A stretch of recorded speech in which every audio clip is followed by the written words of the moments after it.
আমার ভাইয়েরা, আমরা মুসলমান যখন ঐক্যবদ্ধ হয়ে এক প্ল্যাটফর্মে এসে কে আওয়ামী লীগ, কে বিএনপি, কে জামাত, কে জাতীয় পার্টি, কে তাবলিগ, কে পাবলিক, এইটা দল মত নির্বিশেষে যখন মুসলমান কাঁধে কাঁধ মিলে নারায়ে তাকবীর আল্লাহু আকবার বলে যখন স্লোগান দিবে, আমার ভাইয়েরা আপনারা দেখেছেন আজ থেকে কয়েক বছর আগে বাংলাদেশে একজন মহিলা নাস্তিক ছিল, যার নাম হলো তসলিমা নাসরিন। কথা কোন ঠিক কিনা? যার নাম কি? তসলিমা নাসরিন। এই তসলিমা নাসরিন সে বলেছিল যে মহিলাদের পর্দা করার দরকার নাই, এই পর্দার বিধান আল্লাহ পাক ফরজ করেছেন। সে এই পর্দার বিরুদ্ধে অবস্থান নিয়েছিল। আমার ভাইয়েরা, যখন তসলিমা নাসরিন পর্দার বিরুদ্ধে অবস্থান নিল, আমার বাংলাদেশের তাওহীদি জনতা সকল মুসলমান কাঁধে কাঁধ মিলিয়ে নারায়ে তাকবীর আল্লাহু আকবার স্লোগান দেওয়ার কারণে আমার ভাইয়েরা, যেই তসলিমা নাসরিন পর্দার বিরুদ্ধে কথা বলেছে, সেই তসলিমা নাসরিন পর্দা করে বাংলা ছেড়ে ভারতে পালাতে বাধ্য হয়েছে। কথা কোন ঠিক কিনা? আবার মুসলমান, আমি বলতে চাই, আবার যদি সেই মুসলমান যদি আবার হুঙ্কার দিতে পারে, তসলিমা নাসরিনের বিরুদ্ধে যে হুঙ্কার দিয়েছিল ওইভাবে যদি আবার হুঙ্কার দিতে পারি, মুসলমান কাপড় পরে 30 পারা কোরআন মুখে ধারণ করে মায়েদের যে আন্দোলন করতে পারি, আবার বাংলাদেশ ছেড়ে সকল নাস্তিকের ভারতে পালাতে বাধ্য হবে। কথা বলেন ঠিক কিনা? স্থায়ী হয় না হোক না সে ফেরাউন কিবা নমরুদ, কেউ ভবে চিরকাল রয় না, কেউ ভবে চিরকাল রয় না। পৃথিবীতে কেউ স্থায়ী হয় না হোক না সে ফেরাউন কিবা নমরুদ, কেউ ভবে চিরকাল রয় না, কেউ ভবে চিরকাল রয় না। কথা বলেন ঠিক কিনা? যেতে হয় সব ছেড়ে, যেতে হয়, মৃত্যু মানে না কোনো পরিচয়। যেতে হয় সব ছেড়ে, যেতে হয়, মৃত্যু মানে না কোনো পরিচয়। সব রাজা মহারাজা আর মহাবীর, সব রাজা মহারাজা আর মহাবীর, কাউকে সে অবকাশ দেয় না। পৃথিবীতে কেউ স্থায়ী হয় না হোক না সে ফেরাউন কিবা নমরুদ, কেউ ভবে চিরকাল রয় না, কেউ ভবে চিরকাল রয় না। আমার ভাইয়েরা, আমরা মুসলমান যখন ঐক্যবদ্ধ হয়ে এক প্ল্যাটফর্মে এসে কে আওয়ামী লীগ, কে বিএনপি, কে জামাত, কে জাতীয় পার্টি, কে তাবলিগ, কে পাবলিক, এইটা দল মত নির্বিশেষে যখন মুসলমান কাঁধে কাঁধ মিলে নারায়ে তাকবীর আল্লাহু আকবার বলে যখন স্লোগান দিবে, আমার ভাইয়েরা আপনারা দেখেছেন আজ থেকে কয়েক বছর আগে বাংলাদেশে একজন মহিলা নাস্তিক ছিল, যার নাম হলো তসলিমা নাসরিন। কথা কোন ঠিক কিনা? যার নাম কি? তসলিমা নাসরিন। এই তসলিমা নাসরিন সে বলেছিল যে মহিলাদের পর্দা করার দরকার নাই, এই পর্দার বিধান আল্লাহ পাক ফরজ করেছেন। সে এই পর্দার বিরুদ্ধে অবস্থান নিয়েছিল। আমার ভাইয়েরা, যখন তসলিমা নাসরিন পর্দার বিরুদ্ধে অবস্থান নিল, আমার বাংলাদেশের তাওহীদি জনতা সকল মুসলমান কাঁধে কাঁধ মিলিয়ে নারায়ে তাকবীর আল্লাহু আকবার স্লোগান দেওয়ার কারণে আমার ভাইয়েরা, যেই তসলিমা নাসরিন পর্দার বিরুদ্ধে কথা বলেছে, সেই তসলিমা নাসরিন পর্দা করে বাংলা ছেড়ে ভারতে পালাতে বাধ্য হয়েছে। কথা কোন ঠিক কিনা? আবার মুসলমান, আমি বলতে চাই, আবার যদি সেই মুসলমান যদি আবার হুঙ্কার দিতে পারে, তসলিমা নাসরিনের বিরুদ্ধে যে হুঙ্কার দিয়েছিল ওইভাবে যদি আবার হুঙ্কার দিতে পারি, মুসলমান কাপড় পরে 30 পারা কোরআন মুখে ধারণ করে মায়েদের যে আন্দোলন করতে পারি, আবার বাংলাদেশ ছেড়ে সকল নাস্তিকের ভারতে পালাতে বাধ্য হবে। কথা বলেন ঠিক কিনা? এর পক্ষে কারা কারা কিন্তু হাত তুলে আল্লাহকে দেখায় দেন।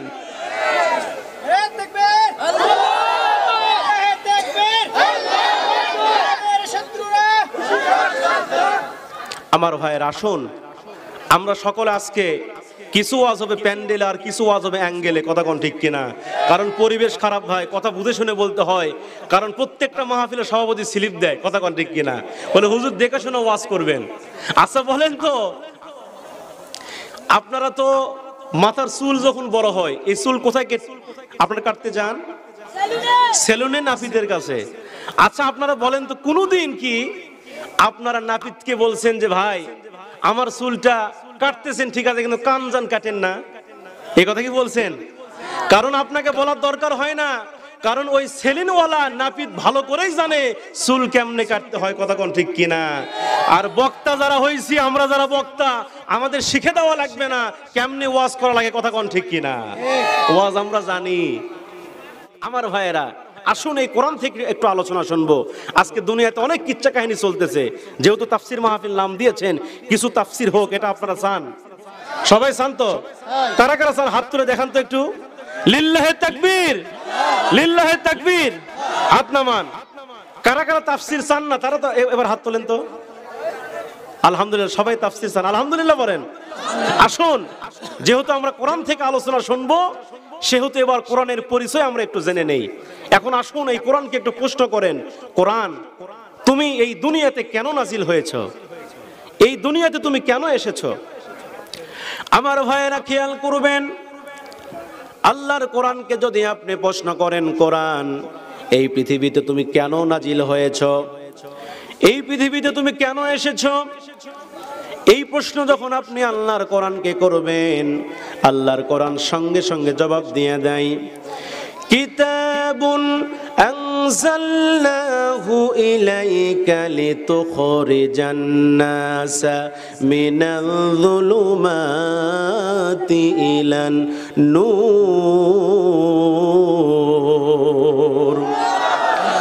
আল্লাহর কোরআনকে যখন আপনি প্রশ্ন করেছেন, ও কোরআন তুমি দুনিয়াতে কেন নাজিল হয়েছো, এই দুনিয়াতে তুমি কেন আগমন করেছো, এই প্রশ্ন করার সঙ্গে সঙ্গে আল্লাহর কোরআন জানায় দেয়, বান্দারে আমি কোরআন নাজিল হয়েছে জাহান্নামী মানুষকে জান্নাতি করার জন্য, অন্ধকারের মধ্যে পড়ে থাকা মানুষগুলোকে আলোর পথ দেখানোর জন্য, অসৎ পথে পরিচালিত হচ্ছে যেই লোকটা, ওই লোকটাকে সৎ পথ দেখানোর জন্য কোরআন নাজিল হয়েছে।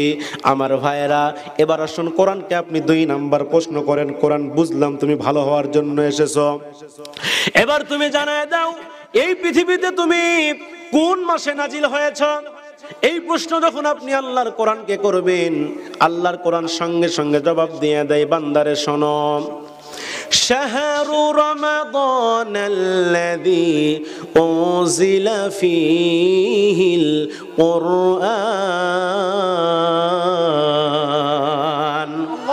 আল্লাহর কোরআন সঙ্গে সঙ্গে জানায় দেয়, ও দুনিয়ার মানুষ তোমরা শোনো, আমি আল্লাহ রব্বুল আলামিন এই কোরআনটা নাজিল করেছে সাধারণ কোনো মাসে নাজিল করি নাই, এই কোরআনটা আমি আল্লাহ নাজিল করেছি মহামহিমান্বিত আমি আল্লাহ রমজান মাসে কোরআনটা দিয়েছি, সুবহানাল্লাহ।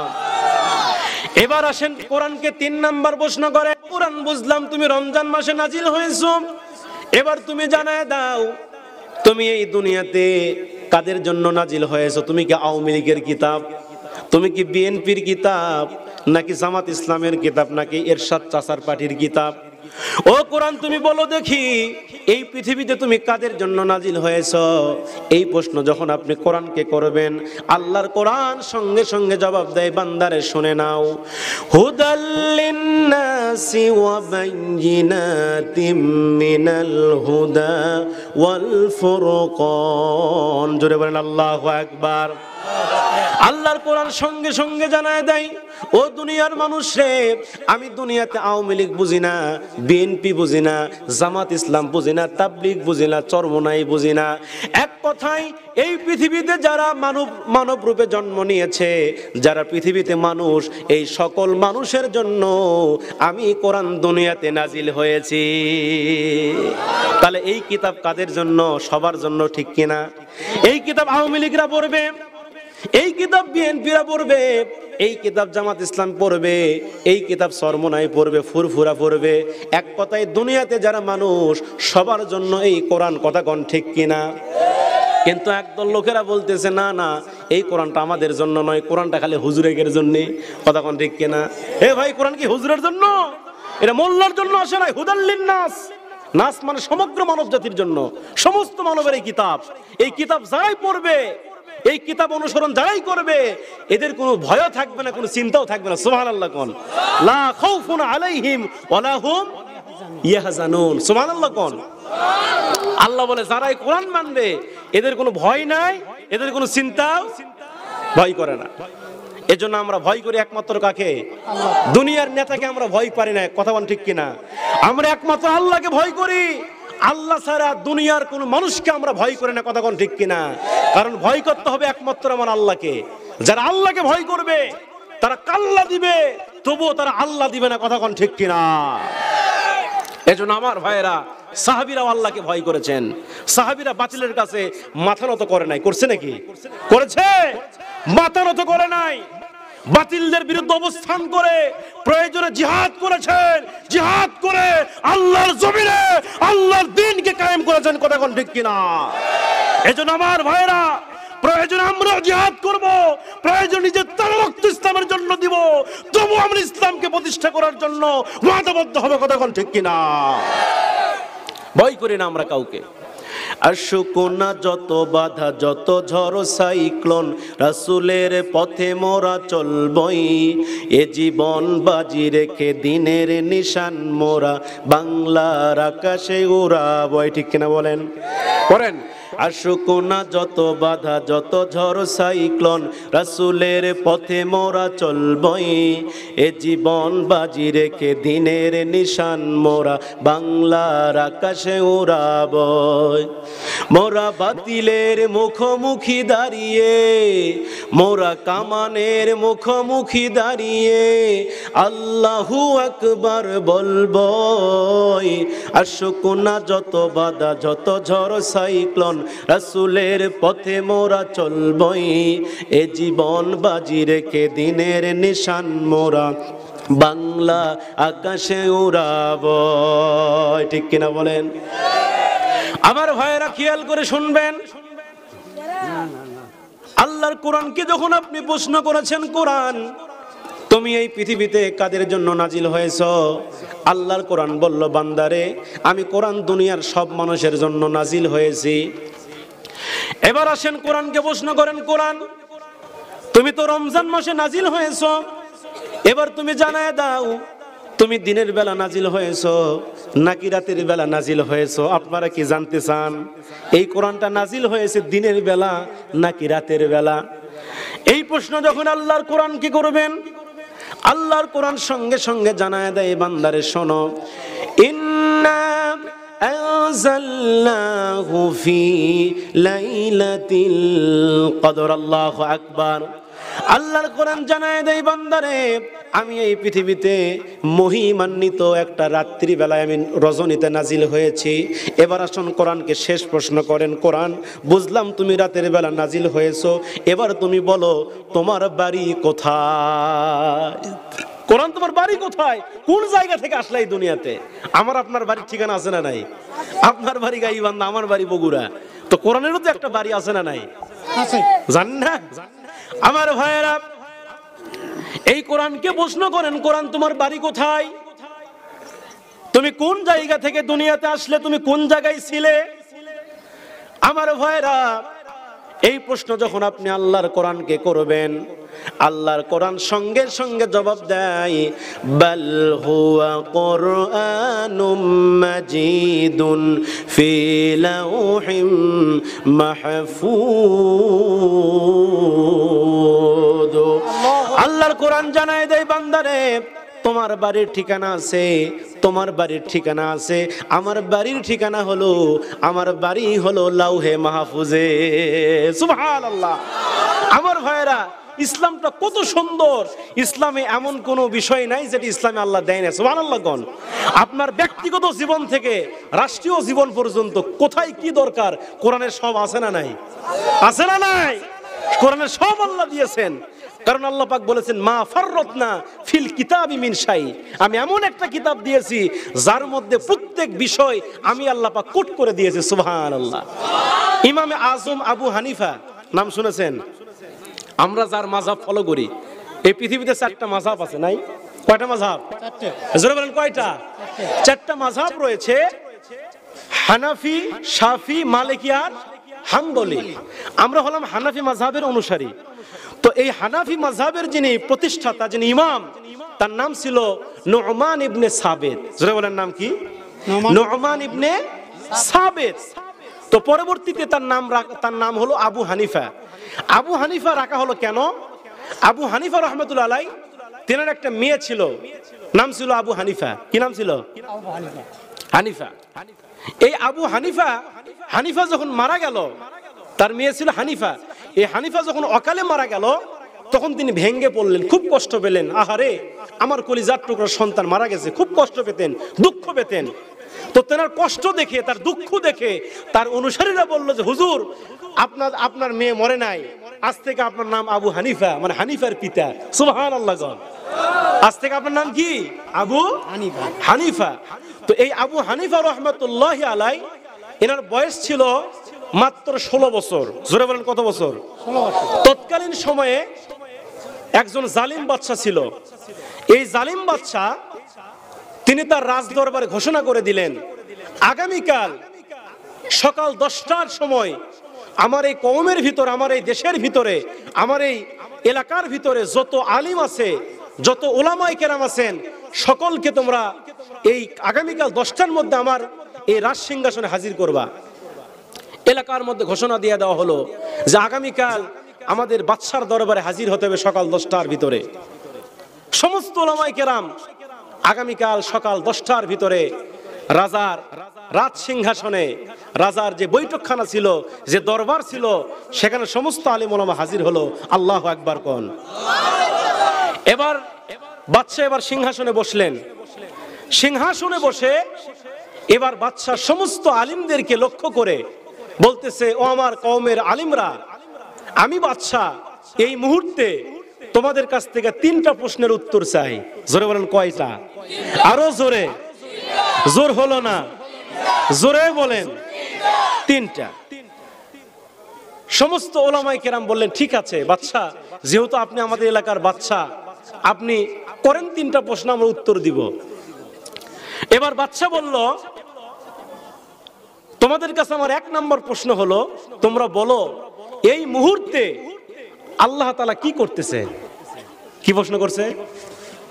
এই মুহূর্তে আল্লাহ তাআলা কি করতেছে, তোমরা এই মুহূর্তে জবাব দাও। এই প্রশ্ন যখন বাদশা করেছে, সমস্ত আলেম ওলামা হতভম্ব হয়ে গেছে যে আল্লাহ তাআলা এই মুহূর্তে কি করতেছে আমি কেমনে জানবো? আচ্ছা বলেন তো, আল্লাহ এই মুহূর্তে কি করতেছে আপনি জানেন? আমি জানি।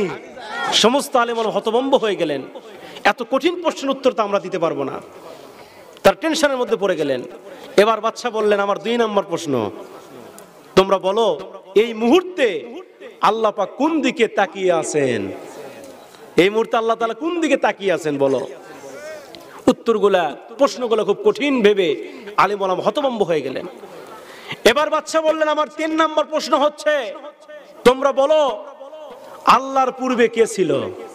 আল্লাহর পূর্বে আল্লাহ তো আছে, তো আল্লাহর আগে কে ছিল? আল্লাহর আগে ছিল।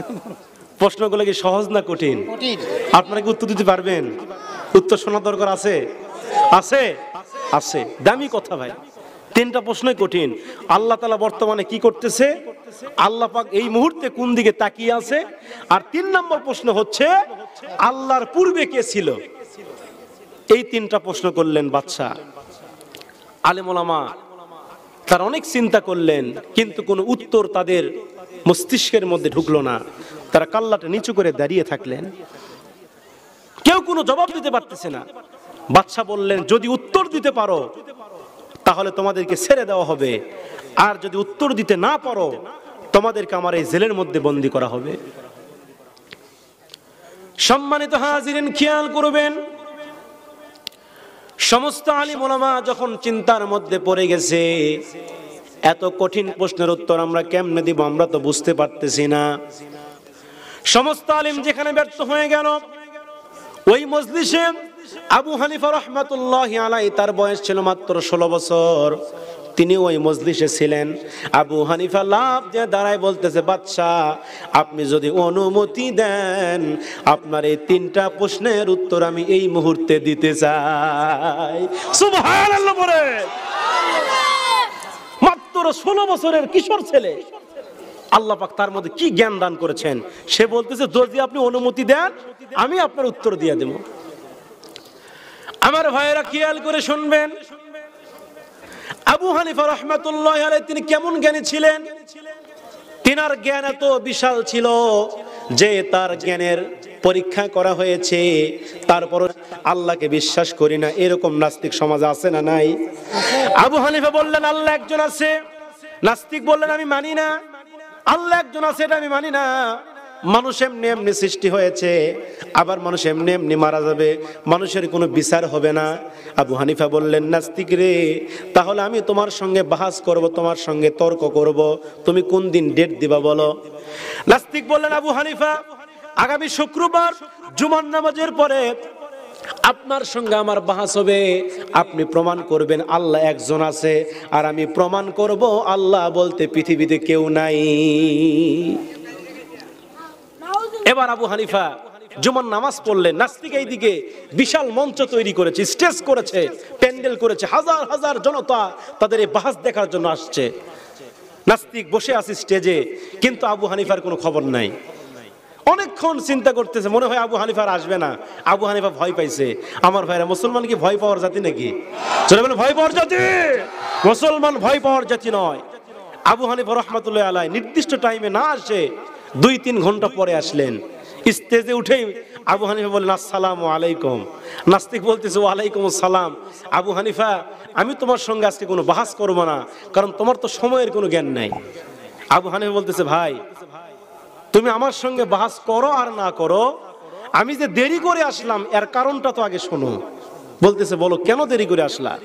আবু হানিফা বলতেছে ভাই আমি জুমার নামাজ পড়ার পরে আমি তোমার এই মঞ্চে আসার জন্য বাড়ি থেকে বের হলাম, কিন্তু রাস্তার মধ্যে একটা নদী পেলাম। নদী পারাপার হওয়ার জন্য কিসের দরকার? জোরে বলেন। নৌকার দরকার। কিন্তু আমি কোনো নৌকা পাচ্ছিলাম না। আমি খুব টেনশনের মধ্যে পড়ে গেলাম, কোনো নৌকা নাই। এই টেনশন করতেছিলাম যে নৌকা আমি কখন পাই। এই টেনশন করতে করতে চিন্তা করতে করতে হঠাৎ করে আকাশ থেকে, আসমান থেকে একটা বীজ জমিনের উপরে পড়ল। হঠাৎ করে অটোমেটিক সেই বীজ থেকে বিশাল একটা গাছ হলো। অটোমেটিক ওই গাছটা এভাবে করাত দিয়ে চিরে অটোমেটিক একটা নৌকা তৈরি হয়ে গেল। ওই নৌকাটা আমার সামনে আসলো, আর আমি নৌকাতে উঠলাম। অটোমেটিক ওই নৌকাটা আমাকে এই পাশে পৌঁছায় দিল। আবু হানিফা যখন এই কথা বললেন, নাস্তিক বলতেছে আবু হানিফা আপনি এমন কথা বলতেছেন, গাঁজা খাইছেন কয় পুরি? এটা কি সম্ভব? এটা কি সম্ভব যে আপনি নদীর কূলে দাঁড়ায় থাকলেন, হঠাৎ করে আকাশ থেকে বীজ পড়লো, হঠাৎ করে গাছ হলো, অটোমেটিক গাছ কেটে নৌকা তৈরি হয়ে গেল, আর সেই নৌকা চড়ে আপনি এই পাশে আসলেন? গাঁজাখুরি গল্প কাকে শোনান? আবু হানিফা বলতেছে নাস্তিক আজকে তোমার সঙ্গে আমি কোরআন দিয়ে বাহাস করব না, আজকে তোমার সঙ্গে আমি হাদিস দিয়ে বাহাস করব না, আজকে আমি তোমার সঙ্গে বাহাস করব তোমার যুক্তি দিয়া। আল্লাহু আকবার পড়ে। আবু হানিফা ডাক দিয়ে বললেন নাস্তিক তুমি বলেছ বিনা স্রষ্টায় যদি একটা বীজ যদি জমিনের উপর না পড়তে পারে, আর বিনা স্রষ্টায় যদি একটা গাছ যদি হঠাৎ করে বড় না হতে পারে, আর বিনা মিস্ত্রি ছাড়া যদি নৌকা তৈরি করা না যায়, আর বিনা মাঝি ছাড়া যদি নৌকা পারাপার হওয়া না যায়, তাহলে তোমার মতো এত সুন্দর মানুষ আর বিশাল আসমান আর বিশাল জমিন বিনা স্রষ্টায় কেমনে সৃষ্টি হলো বলো? এবার নাস্তিক বলে নিল আবু হানিফা আমি বুঝতে পেরেছি, আমার বুঝতে আর দেরি হলো না। নাস্তিক বললেন আবু হানিফা হাতটা আগায় দেন, আমি আপনার হাতে হাত দিয়ে কালেমা পড়তে চাই। লা ইলাহা ইল্লাল্লাহু মুহাম্মাদুর রাসূলুল্লাহ সাল্লাল্লাহু আলাইহি ওয়াসাল্লাম। আমার ভাইয়েরা খেয়াল করে শুনবেন, আবু হানিফা রাহমাতুল্লাহি আলাইহি তিনি কত বড় একজন জ্ঞানী ছিলেন। আবু হানিফাকে একজন ইহুদি এসে প্রশ্ন করলেন, আবু হানিফা আমি তোমাকে একটা প্রশ্ন করতে চাই। আবু হানিফা বললেন, কি প্রশ্ন করো। এবার ইহুদি বলতেছে, আবু হানিফা রে, মানুষ যে পায়খানা করে এই পায়খানা টক নাকি মিষ্টি?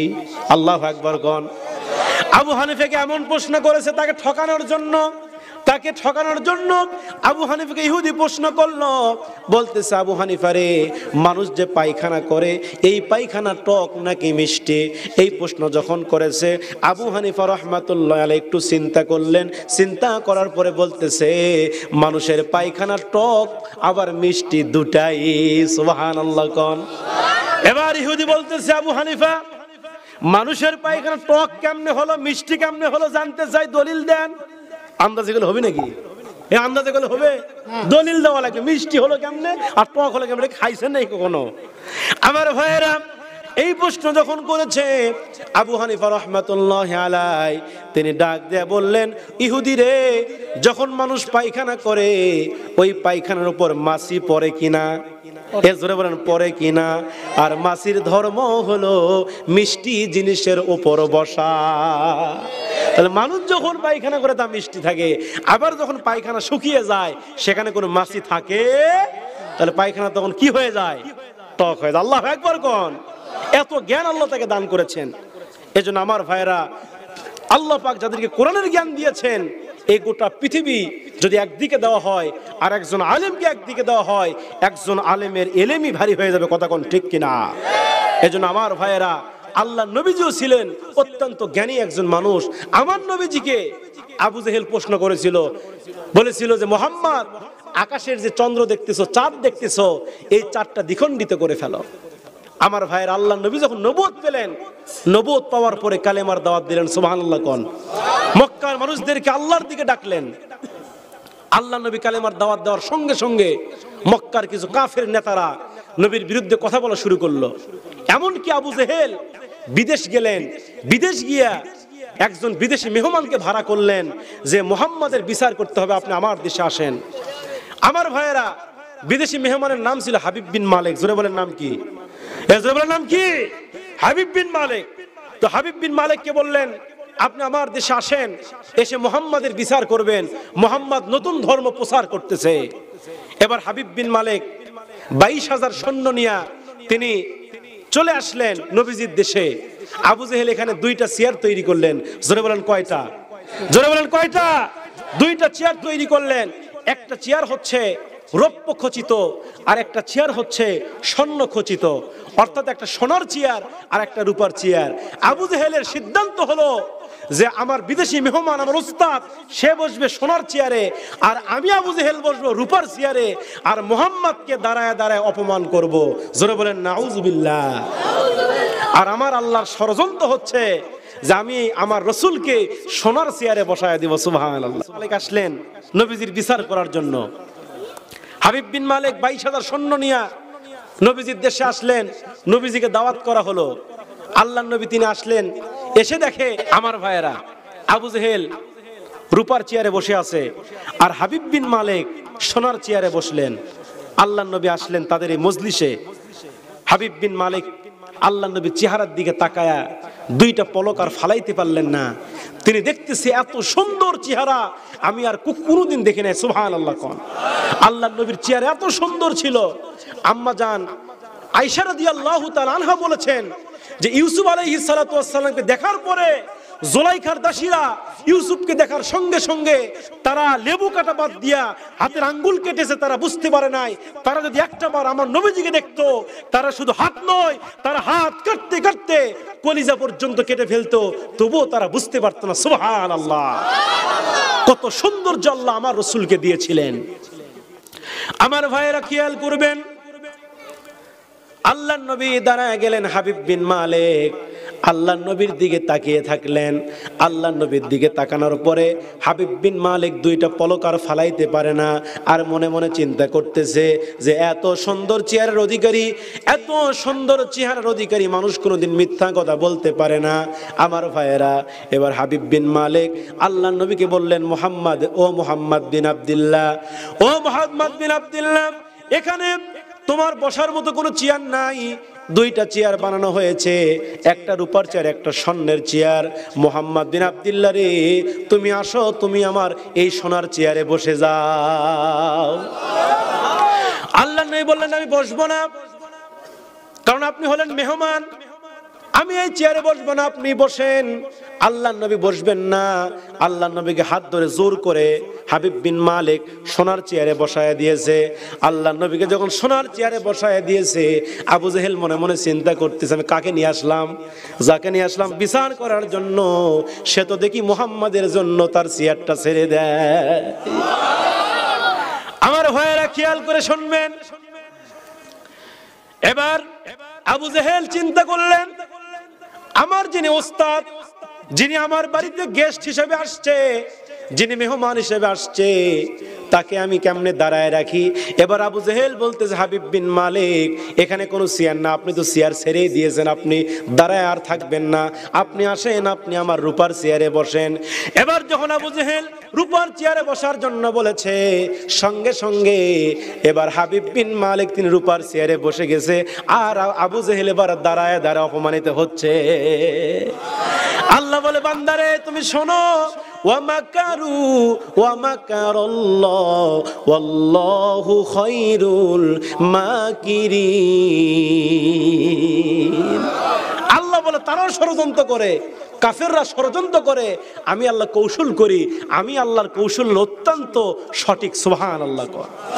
আমার ভাইয়েরা, এবার আবু জেহেল তিনি দাঁড়ায় আছেন, আল্লাহ নবী সোনার চেয়ারে, হাবিব বিন মালিক এবার রূপার চেয়ারে বসলেন।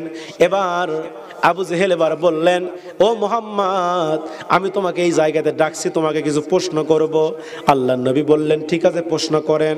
এবার হাবিব বিন মালিক বললেন, ও মুহাম্মদ বিন আব্দুল্লাহ, তোমাকে এক নাম্বার প্রশ্ন করা হবে, তুমি এই মুহূর্তে আকাশের যে চাঁদ দেখতেছো, আকাশের যে চন্দ্র দেখতেছো, ওই চন্দ্রটা এই মুহূর্তে দ্বিখণ্ডিত করে ফেলতে হবে। আকাশের চাঁদটা দুই ভাগ করে দেখাতে হবে এই মুহূর্তে। এই প্রশ্ন যখন করেছে, আল্লাহ নবী বললেন, চাচা গো, আমার একটু সময় দেন, আমি একটু আল্লাহর কাছে চেয়ে নেই, কারণ আল্লাহর কাছে না চাইলে আল্লাহ কি কাউকে দেয় নাকি? আল্লাহর কাছে চাইতে আল্লাহ বলেছে উদউনি, বান্দারে তোমরা আমাকে ডাকো, আস্তাজিব লাকুম, আমি আল্লাহ তোমাদের ডাকে সাড়া দিব। বান্দা যখন গুনাহ করবে, গুনাহ করার পর বান্দা যখন আল্লাহর কাছে ফরিয়াদ করবে, আল্লাহ আমি ভুল করেছি, আল্লাহ আমারে মাফ করে দেন, আল্লাহ আমি বুঝতে পারি নাই, আল্লাহ বলে ওই বান্দার চোখের পানি নাকের ডগার আসার আগেই আমি আল্লাহ ওই বান্দাকে মাফ করে দিই। সুবহানাল্লাহ। আমার ভাইরা খেয়াল করে শুনবেন, এই বান্দার চোখের পানির দাম কত বেশি। ও মা বোনেরা, আপনাদেরকেও বলি, চোখের পানি তাহাজ্জুদের সময় ফালান, আপনার চোখের পানি বৃথা যাবে না। সন্তান খারাপ হয়ে গেছে, সন্তান খারাপ হয়ে গেছে, খারাপের পথে চলে গেছে, স্ত্রী কথা শোনে না, স্বামী গাঁজা খায়, মদ খায়, জুয়ারু, স্বামী খারাপ হয়ে গেছে। মা বোনেরা তাহাজ্জুদের জায়নামাজে বসে আল্লাহর কাছে ফরিয়াদ করেন, আল্লাহ আমার স্বামীকে আপনি ভালো করে দেন, আল্লাহ আমার সন্তান খারাপ হয়েছে, সন্তানকে ভালো করে দেন। এইভাবে আপনি তাহাজ্জুদের জায়নামাজে বসে আল্লাহর কাছে দোয়া করতে থাকেন। আপনি এই দোয়া করতে দেরি হবে, আল্লাহ দোয়াটা কবুল করতে কিন্তু দেরি হবে না। আমার ভাইয়েরা খেয়াল করবেন, চোখের পানি কত দাম। হযরত আবু বকর সিদ্দিক রাদিয়াল্লাহু তাআলা আনহু, তিনার জামানায় একজন পাপিষ্ঠ ব্যক্তির মৃত্যু হলো। কিতাবের মধ্যে আসছে ওই পাপিষ্ঠ ব্যক্তির নাম ছিল জোরাত। জোরে বলেন নাম কি? জোরাত। এই জোরাত নামক পাপিষ্ঠ ব্যক্তির মৃত্যু হলো। এবার আল্লাহর নবীর সাহাবী হযরত আবু বকর সিদ্দিক রাদিয়াল্লাহু তাআলা আনহু তিনি ওই জোরাতের দাফন কাফন করলেন। জোরাতের লাশটা ধোয়া যাওয়ার পরে হযরত আবু বকর রাদিয়াল্লাহু তাআলা আনহু তিনি জানাজার নামাজ পড়ায় দিলেন। জানাজার নামাজ পড়ানোর পরে আল্লাহর নবীর সাহাবী আবু বকর ওই জোরাতের লাশটা কবরের মধ্যে নামালেন, কবরের মধ্যে নামালেন। কবরের মধ্যে নামানোর পর লাশটা মাটি দেওয়া হলো। লাশটা মাটি দেওয়া যখন শেষ হয়ে গেছে, এবার জোরাতের মা এসে, বুড়ি মা এসে হাউমাউ করে কান্না করতেছে, বলতেছে খলিফা আবু বকর, আমি এই জোরাতের মা, আমার সন্তান মারা যাওয়ার পরে আমার সন্তানকে আমার দুইটা চোখ দিয়ে দেখি নাই, দয়া করে একটু কবরটা একটু খনন করেন, কবরটা একটু, কবর থেকে আমার সন্তানকে একটা নজর আমি দেখতে চাই, তারপরে আপনি কবরে আবার মাটি দিয়ে দিবেন। আমার ভাইয়েরা, দুঃখিনী মা যখন তার সন্তানকে দেখার জন্য আকুত মিনতি করলো, হযরতে আবু বকর রাদিয়াল্লাহু তাআলা আনহু এবার তিনি বললেন, ঠিক আছে মা, তোমার ছেলের কবরের মাটিগুলো সরায়া দিলেন। কবরের মাটিগুলো সরায়া দিয়া বাঁশগুলো সরায়া দেখতেছে ওই কবরটা নূরে নূরান্বিত হয়ে গেছে, কবর যেন জান্নাতের বাগানে পরিণত হয়ে গেছে। হযরত আবু বকর এই দৃশ্য দেখার পরে তিনি চিন্তা করলেন, এই লোকটা দুনিয়াতে কি এমন আমল করেছে যে আমল করার কারণে লোকটাকে কবরে রাখার সঙ্গে সঙ্গে লোকটার কবর জান্নাতের বাগান হয়ে গেছে, কবরতে নূর দ্বারা ভরে গেছে। এবার আবু বকর সিদ্দিক, তার ওই কওমের লোক ছিল, তার গ্রামের লোক ছিল, মহল্লার লোক ছিল, ওই মহল্লার লোকদেরকে ডাকলেন, ডেকে বলতেছে, ভাই রে, এই জোরাত দুনিয়াতে কি এমন নেক আমল করছে, কি এমন ভালো কাজ করছে, একটু জানায়া দাও। গ্রামের লোক কোনো ভালো কাজের কথা বলতে পারে না। গ্রামের লোক বলল না, এই লোকটা তো ভালো ছিল না, এই লোকটা খারাপ ছিল, এই লোকটা অন্যায় করতো, অনেক খারাপ কাজ করতো, কেউ তার ভালো সার্টিফিকেট দিল না। হযরত আবু বকর রাদিয়াল্লাহু তাআলা আনহু রাত্রিবেলায় ঘুমায় গেছে। আল্লাহ পাক তাকে স্বপ্নে দেখাইতেছে যে আল্লাহর নবীর সামনে ওই জোরাত নামক পাপিষ্ঠ বান্দা দাঁড়ায়া আছে। এবার আবু বকর সিদ্দিক আল্লাহর নবীকে প্রশ্ন করেছে, ইয়া রাসূলুল্লাহ, এই লোকটা তো পাপিষ্ঠ ব্যক্তি, এই লোকটা দুনিয়াতে অন্যায় করেছে, খারাপ কাজ করেছে, এই লোকটা দুনিয়াতে কখনো ভালো কাজ করে নাই, তো এই লোকটা আপনার সাথে কেন জানতে চাই। আল্লাহর নবী ডাক দিয়ে বললেন, আবু বকর রে, এই লোকটা দুনিয়াতে পাপ করেছে, কিন্তু পাপ করার পর সে অনুতপ্ত হয়েছে, দুনিয়াতে মিথ্যা বলেছে, মিথ্যা বলার পরে অনুতপ্ত হয়ে কান্না করেছে, আল্লাহর ভয়ে হাউমাউ করে কাঁদতো। এই কান্নাটা আল্লাহ পাক এত বেশি পছন্দ করেছেন, যার কারণে এই কান্না, চোখের পানির কারণে আল্লাহ তার সব গুনাহকে মাফ করে দিয়েছে। তাহলে চোখের পানির দাম আছে না নাই? এ জোরে বলেন, দাম আছে না নাই? আমার ভাইয়েরা খেয়াল করে শুনবেন, আলোচনা হয়তো বা খুব লম্বা টানা যাবে না, আমার ভাইয়েরা খেয়াল করে শুনবেন। এবার আবু জেহেল প্রশ্ন করলেন, মুহাম্মদ, এই মুহূর্তে আকাশের এই চাঁদকে দ্বিখণ্ডিত করে ফেলো, আকাশে যে চাঁদ দেখতো চাঁদকে দুই ভাগ করে ফেলো। এবার আল্লাহর নবী বললেন, চাচা গো, আমার একটু সময় দেন, আমি আল্লাহর কাছে একটু চেয়ে নেই। আবু জেহেল বলল, না না, তোমার সময় দেওয়া যাবে না, এই মুহূর্তে আকাশের চাঁদকে দ্বিখণ্ডিত করা লাগবে। আমার ভাইয়েরা, হাবিব বিন মালিক বললেন, আবু জেহেল, মুহাম্মদ এত বড় একটা কাজ করবে, আকাশের চাঁদকে দ্বিখণ্ডিত করে ফেলবে, তারে একটু সময় দেওয়া হোক, তাকে একটু সময় দাও। আমার ভাইয়েরা, কিতাবের মধ্যে আসছে, আবু জেহেল বললেন, ঠিক আছে, তোমার সময় দেওয়া হলো। আল্লাহর নবীকে যখন সময় দেওয়া হয়েছে, আল্লাহর নবী আল্লাহর কাছে দোয়া করলেন, আল্লাহ পাক সঙ্গে সঙ্গে দোয়া কবুল করলেন। আল্লাহর নবী এবার ওই আকাশের চাঁদের দিকে এই শাহাদাত আঙ্গুলিটা উড্ডয়ন করলেন, শাহাদাত আঙ্গুলি দিয়া চাঁদের দিকে ইশারা করেছে। ইশারা করার সঙ্গে সঙ্গে আল্লাহ পাক রব্বুল আলামিন ওই আকাশের চাঁদকে দ্বিখণ্ডিত করে দুই ভাগ করে দিয়েছে। আমার ভাইরা, কিতাবের মধ্যে আসছে, আকাশের চাঁদ যখন দুই ভাগ হয়ে গেছে, চাঁদ শুধু কাঁপতেছে, চাঁদ শুধু কাঁপতেছে। এবার আল্লাহর নবী প্রশ্ন করলেন, চাঁদ রে, তুমি কাঁপতেছে কেন, তুমি কাঁপো কেন জানতে চাই। চাঁদের জবানকে আল্লাহ খুলে দিলেন। চাঁদ তখন বলতেছে, ইয়া রাসূলুল্লাহ, ইয়া হাবিবাল্লাহ, আপনি যখন আমার ইশারা করেছেন, আপনার কথা মতো যদি আমি সমপরিমাণ সঠিকভাবে যদি দ্বিখণ্ডিত হতে না পারি, কাল কিয়ামতের ময়দানে আল্লাহর দরবারে আমার হিসাব দেওয়া লাগবে, কারণ নবী হে আপনি হলেন আমি চাঁদেরও একজন নবী। সুবহানাল্লাহ বলে। নবী শুধু মানুষের নবী ছিলেন না, চাঁদেরও নবী ছিলেন। আমার ভাইয়েরা, এই দৃশ্য দেখার পরে হাবিব বিন মালিক চেয়ারে আর বসে থাকলেন, লাফ দিয়ে দাঁড়ায় গেছে। লাফ দিয়ে দাঁড়ায় বলতেছে, মুহাম্মদ, আবু জেহেল আমাকে যা যা বলতে সব মিথ্যা বলছে, সব মিথ্যা বলছে। মুহাম্মদ আজকে যে কাণ্ডগুলো তুমি দেখালে আসলে এটা আল্লাহ পাকের মুজিজা, তুমি অবশ্যই অবশ্যই একজন আল্লাহর পয়গম্বর। সুবহানাল্লাহ কোন মুহাম্মদ আমারে কালেমা পড়ায় মুসলমান বানায় দাও, সুবহানাল্লাহ পড়েন। এজন্য আমার ভাইয়েরা, আল্লাহ রাব্বুল আলামিন আমার রাসূলকে এই দুনিয়াতে পাঠিয়ে দিয়েছেন এই কালেমার দাওয়াত দিয়া। এই জন্য আমার ভাইয়েরা, এই দেশ আলিম ওলামাদের দেশ, এই দেশ ওলি আল্লাহর দেশ, কথা কোন ঠিক কিনা?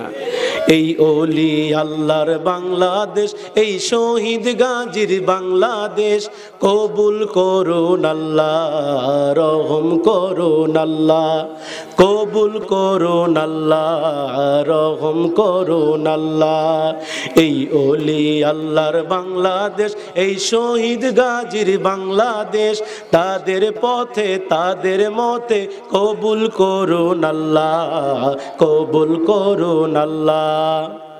শাহ জালালের বাংলাদেশ, শাহ পরানের বাংলাদেশ, কথা কোন ঠিক কিনা? আল্লামা সাইদির বাংলাদেশ, শাহজালালের বাংলাদেশ, তাদের পথে তাদের মতে কবুল করুন আল্লাহ, কবুল করুন আল্লাহ, কবুল করুন আল্লাহ, রহম করুন আল্লাহ, কথা কোন ঠিক কিনা? আমার ভাইয়েরা, আলোচনা লম্বা টানা যাবে না, আমার ভাইরা খেয়াল করে শুনতে হবে। ইমামে আজম আবু হানিফার কথা মনে আছে? কয়টা প্রশ্ন করছিল? এ জোরে বলেন, কয়টা প্রশ্ন করছিল? 3টা প্রশ্ন করেছিল। আমার ভাইরা, কিতাবের মধ্যে আসছে আল্লাহর নবীর জামানায় একজন ব্যক্তির মৃত্যু হলো। আল্লাহর নবী জানাজার নামাজ পড়ানোর জন্য সাহাবায়ে কেরামকে নিয়ে গেলেন। ওই ব্যক্তির জানাজার নামাজ পড়ানোর জন্য আল্লাহর নবী সাহাবায়ে কেরামকে নিয়ে জানাজার নামাজ পড়ানোর জন্য গেলেন। এবার জানাজার নামাজ কাতার সোজা হয়ে গেছে, খাটনিটা সামনে রাখা হয়েছে। খাটনিটা সামনে রেখে আল্লাহর নবী কিছু বয়ান করতেছে, সুবহানাল্লাহ কোন। আমাদের দেশে করে কিনা? করে না? খাটনিটা সামনে রেখে কিছু হুজুর কিছু বয়ান করে।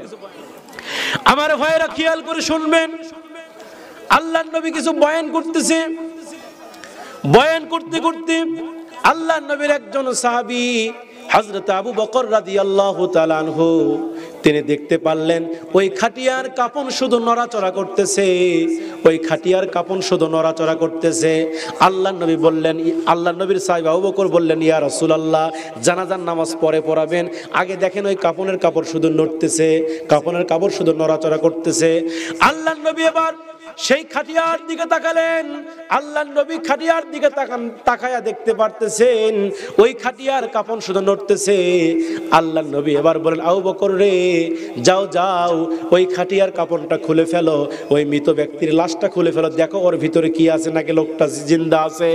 আমার ভাইয়েরা, কিতাবের মধ্যে আসছে হযরত আবু বকর রাদিয়াল্লাহু তাআলা আনহু এবার সেই খাটিয়ার কাছে গেলেন। আবু বকর খাটিয়ার কাছে যাবার পরে এবার খাটিয়ার কাপড়টা খুললেন। খাটিয়ার কাপড়টা খোলার পরে, লাশের কাপড়টা খোলার পরে দেখতেছে ওই মৃত ব্যক্তির গলায় বিশাল একটা বিষধর সাপ পেয়েছে, ওই মৃত ব্যক্তির গোশত এবং রক্ত খাচ্ছে। জোরে বলেন আল্লাহু আকবার। এই দৃশ্য দেখার পরে আল্লাহর নবী সাহাবী আবু বকর বললেন, ইয়া রাসূলুল্লাহ, এখানে তো সাপ রয়েছে, এই খাটিয়ার মধ্যে সাপ, আপনি একটু দেখেন, এই খাটিয়ার মধ্যে বিশাল একটা সাপ এই মৃত ব্যক্তিকে দংশন করতেছে। আল্লাহর নবী এবার বললেন, আবু বকর রে, এবার তুমি সাপটাকে হত্যা করো, একটা লাঠি নিয়ে আসো, লাঠি নিয়ে এসে সাপটাকে হত্যা করো, কারণ বিষাক্ত প্রাণীকে মারা কিন্তু জায়েজ আছে, কথা কোন ঠিক কিনা? আমার ভাইয়েরা, আল্লাহর নবীর সাহাবী হযরত আবু বকর রাদিয়াল্লাহু তাআলা আনহু এবার তিনি লাঠি আনলেন সাপটাকে হত্যা করার জন্য। আমার ভাইয়েরা, এবার আবু বকর লাঠিতে আঘাত করবেন সাপটাকে, এমন সময় আল্লাহ রাব্বুল আলামিন ওই সাপের জবানকে আল্লাহ খুলে দিলেন। আল্লাহ পাক যখন সাপের জবান খুলে দিলেন, সাপ প্রথমেই বলতেছে, আসসালাতু ওয়াসসালামু আলাইকা ইয়া রাসূলুল্লাহ সাল্লাল্লাহু আলাইহি সাল্লাম। সাপের জবান খুলে গেল, সাপ রাসূলকে সালাম দিলেন আর বললেন, ইয়া রাসূলুল্লাহ, আপনি আবু বকরকে আমাকে মারতে বলবেন না, কারণ আমি দুনিয়ার প্রাকৃতিক কোন সাপ নই, আমি হলাম আল্লাহ পাকের আযাবের ফেরেশতা। জোরে বলেন আল্লাহু আকবার। আমার ভাইরা খেয়াল করে শুনবেন, আল্লাহর নবী এবার আযাবের ফেরেশতা সে সাপটাকে বলতেছে, ও আল্লাহ পাকের আযাবের ফেরেশতা সাপ, এই লোকটা তো মারা গেছে, এই লোকটার দাফন কাফন হবে, কিন্তু তুমি এই লোকটাকে দুনিয়াতে দংশন করতেছো কেন জানতে চাই। এবার সাপ বললেন, ইয়া রাসূলুল্লাহ, ইয়া হাবিবাল্লাহ, নবী গো, এই লোকটা দুনিয়া থাকা অবস্থায় এক নয় দুই নয়, এই লোকটা দুনিয়াতে থাকা অবস্থায় তিনটা গোপন অপরাধ করেছে। জোরে বলেন কয়টা? আরো জোরে কয়টা? তিনটা অপরাধ করেছে। এই তিনটা অপরাধ করার কারণে এই লোকটাকে শাস্তি দেওয়ার জন্য আল্লাহ আমাকে ফেরেশতাকে সাপ হিসেবে পাঠিয়ে দিয়েছে। আল্লাহর নবী আবার ডাক দিয়ে বললেন, ও আল্লাহ পাকের আযাবের ফেরেশতা, বলো দেখি এই লোকটা কি তিনটা অপরাধ করেছে। আমার ভাইয়েরা, কিতাবের মধ্যে আসছে, এবার সাপ ডাক দিয়ে বললেন, ইয়া রাসূলুল্লাহ, এই লোকের 3 নম্বর অপরাধের মধ্যে 1 নম্বর অপরাধ হলো এই লোকটা কখনো জামাতের সাথে নামাজ আদায় করেনি। কি করেনি? নামাজ পড়ছে কিন্তু বাড়িতে, মসজিদে নয়। আমার ভাইয়েরা, আল্লাহ পাক নামাজকে যেমন ফরজ করেছেন, জামাতের সাথে নামাজ পড়াকেও ফরজ করেছেন। এই লোকটা জামাতের সাথে কখনো নামাজ আদায় করে নাই। আমার ভাইয়েরা, আজকে আমরা কিন্তু অনেকে জামাতের সাথে নামাজ পড়ি না, অথচ আল্লাহ রাসূল বলেছেন, তোমরা জামাতে নামাজ পড়লে 27 গুণ সওয়াব পাবে, আর জামাতে নামাজ পড়লে ওই নামাজ কবুল হয়, আর বাড়িতে একাই নামাজ পড়লে ওই নামাজ আল্লাহর দরবারে কখনো কবুল হয় না। ফরজ নামাজ আপনাকে পড়তে হবে জামাতের সাথে, নফল, মুস্তাহাব এবং আপনার যে ওয়াজিব নামাজ আছে এগুলো বাড়িতে পড়তে পারেন, কোনো সমস্যা নাই, কিন্তু ফরজ নামাজের জন্য জামাত শর্ত। কথা কোন ঠিক কিনা? আমার ভাইয়েরা, সংক্ষিপ্ত আকারে বলছে, আলোচনা লম্বা টানবো না, যেহেতু সময় কম, অনেক রাত্রি তো উঠাই দিয়েছে। আমি যে আয়াত পড়েছিলাম, আয়াতের দিকে হয়তো যাইতে পারবো না। আমার ভাইয়েরা, হয়তো আবার 10 থেকে 15 মিনিট বয়ান করো, তারপরে ছেড়ে দিব। আমার ভাইয়েরা, এবার আযাবের ফেরেশতা ডাক দিয়ে বললেন, ইয়া রাসূলুল্লাহ, এই লোকটার 1 নম্বর অপরাধ হলো লোকটা জামাতের সাথে নামাজ আদায় করে নাই। এবার আল্লাহর পয়গম্বর বিশ্বনবী জনাবে মুহাম্মদুর রাসূলুল্লাহ সাল্লাল্লাহু আলাইহি ওয়াসাল্লাম ডাক দিয়ে বললেন, ও আযাবের ফেরেশতা, বলো দেখি এই লোকটার 2 নম্বর কি অপরাধ ছিল। আযাবের ফেরেশতা ডাক দিয়ে বললেন, ইয়া রাসূলুল্লাহ, ইয়া হাবিবাল্লাহ, নবী গো, এই লোকটা দুনিয়াতে 2 নম্বর যে অপরাধ করেছে, এই 2 নম্বর অপরাধ হলো এই লোকটার অনেক সম্পদ ছিল, অনেক টাকা ছিল, অনেক পয়সা ছিল, কিন্তু লোকটা আল্লাহ রাস্তায় যাকাত দিত না। এরকম লোক সমাজে আছে না নাই? নামাজ পড়তে রাজি আছি ভাই, কিন্তু যাকাত দিতে কিন্তু আমরা রাজি নাই। কথা কোন ঠিক কিনা? নামাজ পড়তে সমস্যা নাই, কিন্তু টাকা যখন বলে যাকাত দাও, কিছু দান খয়রাত করো, তখন বলে ভাই ওই দিকে নাই। কথা কোন ঠিক কিনা? অথচ আমার ভাইয়েরা, হযরত আলী রাদিয়াল্লাহু তাআলা আনহু, তিনি বিশ্বনবীর 4র্থ খলিফা ছিলেন, আল্লাহর নবীর জামাই ছিলেন হযরত আলী। এই হযরত আলীর স্ত্রীর নাম ছিল হযরতে ফাতেমা রাদিয়াল্লাহু তাআলা আনহা। হযরত আলী রাদিয়াল্লাহু তাআলা আনহু, তিনি সকালবেলা কাজের সন্ধানে গেলেন, কিন্তু কোনো কাজ পেলেন না, তিনি ফিরে আসলেন। এইভাবে 3 দিন ধরে কোনো কাজ পেলেন না। 3 দিন ধরে স্ত্রীরা বাড়িতে না খাওয়া, সমস্ত স্ত্রীর সন্তানরা না খেয়ে আছে। হযরত আলীর বাড়িতে কোনো খাবার নাই, বাড়িতে কোনো খাবার নাই, টাকা নাই, পয়সা নাই। এবার ফাতেমা বললেন, স্বামী গো, ও আলী, যাও যাও, আমার বাড়িতে একটা চাদর আছে, এই চাদরটা বাজারে বিক্রি করে মদিনার বাজার থেকে কিছু খাবার নিয়ে আসো, এই খাবারটা আমার সন্তানদের মুখে আমি তুলে দিতে চাই। আমার ভাইরা, কিতাবের মধ্যে আসছেন, হযরত আলী রাদিয়াল্লাহু তাআলা আনহু এবার সেই চাদরটা হাতে নিলেন। চাদরটা হাতে নেওয়ার পরে এই চাদরটা নিয়ে গেলেন মদিনার বাজারে বিক্রি করার জন্য। মদিনার বাজারে চাদরটা যখন নিয়ে গেছে, হযরত আলী চাদরটা বিক্রি করলেন মাত্র 6 দিরহাম দিয়া। জোরে বলেন কত দিরহাম? আরো জোরে বলেন কয় দিরহাম? 6 দিরহাম দিয়া হযরত আলী চাদরটা বিক্রি করে ফেললেন। 6 দিরহাম মূল্য দিয়া চাদরটা যখন বিক্রি করেছে, এবার হযরত আলী এই 6 দিরহাম নিয়ে তিনি এবার খাবারের দোকানে গেলেন, চালের দোকানে গেলেন, আটার দোকানে গেলেন। খাবারের দোকানে যখন গিয়েছে, তিনি খাবার কিনবেন, এমন সময় একজন ফকির এসে সওয়াল করে বলতেছে, নবীর সাহাবী আলী, আমি 3 দিন ধরে না খেয়ে আছি, দয়া করে আপনি আমারে কিছু সাহায্য করেন। আল্লাহর নবীর সাহাবী হযরত আলী তিনার কাছে যখন হাত পেতেছে, আল্লাহর কোরআনুল কারীমের আয়াতের কথা মনে পড়ে গেছে, ওয়া আম্মা সাইলা ফালা তানহার, আল্লাহ বলেছেন সাইলকারীকে ফিরায় দিও না। হযরত আলী এবার চিন্তা করতেছে, ওই সাইলকারী সোয়ালকারী ফকির 3 দিন ধরে না খেয়ে আছে। এবার বললেন, ফকির রে নাও তুমি 6 দিরহাম নিয়ে চলে যাও। এবার ওই ফকিরকে 6 দিরহাম দান করে এবার হযরত আলী খালি হাতে বাড়ির দিকে আসতেছে, আর চিন্তা করতেছে আমি ফাতেমাকে কি জবাব দিব। জোরে বলেন আল্লাহু আকবার। আমার ভাইয়েরা, হযরত আলী রাদিয়াল্লাহু তাআলা আনহু বাড়িতে খাবার নাই, স্ত্রীর কথা চিন্তা করলেন না, সন্তানের কথা চিন্তা করলেন না, আল্লাহ রাস্তায় তিনি দান করে দিয়ে চলে গেলেন। আমার ভাইয়েরা, হযরত আলী এবার খালি হাতে বাড়ির দিকে যায়, আর চিন্তা করতেছে যে ফাতেমাকে আমি কি জবাব দিব, কোনো খাবার নিয়ে যেতে পারলাম না। আমার ভাইয়েরা, হযরত আলী রাদিয়াল্লাহু তাআলা আনহু রাস্তা দিয়ে যখন হাঁটতেছিল, হঠাৎ করে একজন ব্যক্তি উটের লাগাম ধরে উট নিয়ে আসতেছিল, একটা উট নিয়ে আসতেছিল। এবার হযরত আলীর সামনে এসে বলতেছে, আলী রে তুমি কি আমার উটটাকে কিনে নেবা? আলী বললেন, ভাই রে উট তো কিনবো, কিন্তু আমার কাছে কোনো টাকা নাই। এবার উটওয়ালা বললেন, আলী রে তুমি যদি আমার কাছে উটটা কিনতে চাও, আমি তোমাকে বাকিতে উটটা বিক্রি করে দিব। সুবহানাল্লাহ বলেন। এবার আল্লাহর নবীর সাহাবী হযরত আলী বললেন, কত দিরহাম নেবেন?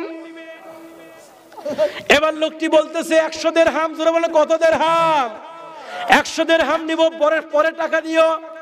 এবার হযরত আলী রাদিয়াল্লাহু তাআলা আনহু তিনি বাকিতে 100 দিরহাম মূল্য ঠিক করে তিনি উটটা ক্রয় করলেন। উটটা ক্রয় করে উটের লাগাম ধরে তিনি আবার তার বাড়ির দিকে যাইতে যাইতে রাস্তার মধ্যে আরেকজন লোকের সঙ্গে দেখা হলো। সেই লোকটি ডাক দেয়, বলতেছে, ও আলী এত সুন্দর উট তুমি কোথায় পেলে? উটটা কি তুমি বিক্রি করবা?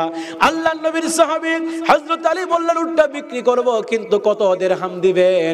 এবার লোকটি বলেন, আলী রে যদি তুমি আমার কাছে উটটা বিক্রি করো, আমি তোমাকে এই মুহূর্তে 160 দিরহাম দিতে চাই। সুবহানাল্লাহ বলে। আমার ভাইরা খেয়াল করে শুনবেন। এবার হযরত আলী রাদিয়াল্লাহু তাআলা আনহু 160 দিরহাম নগদে বুঝায়া নিয়া উটটা বিক্রি করে দিয়া এবার হযরত আলী 160 দিরহাম নিয়ে বাড়ির দিকে রাস্তা করলেন। যেই লোকটার কাছ থেকে উটটা কিনেছিল 100 দিরহাম দিয়া দিলেন। এবার বলেন তো থাকলো কত? জোরে বলেন, কয় দিরহাম? দান করেছিল কয় দিরহাম? 6 দিরহাম দান করেছেন, আল্লাহ দিয়েছেন কয় দিরহাম?